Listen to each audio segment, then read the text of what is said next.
see in an interesting way, when we blame other people for our difficulties, our blaming is like an X-ray.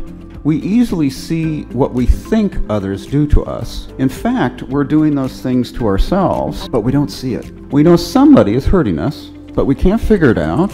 And so when we're suffering in life and we can't figure it out, the answer is usually obvious. It's our spouse.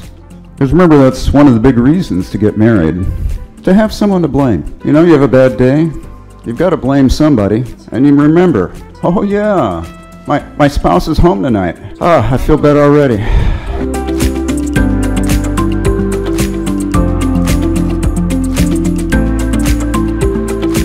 Hogy a titok az mit tud velünk csinálni?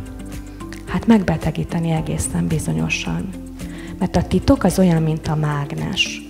Magához vonz egy csomó mindent. Mert eredetileg csak egy apró dolgot titkolok el, általában ez így szokott indulni. Aztán ahhoz, hogy azt az eredeti kis titkomat őrizgessem, újabb és újabb titkokat kell kreálnom, újabb és újabb hazugságokba bonyolódom.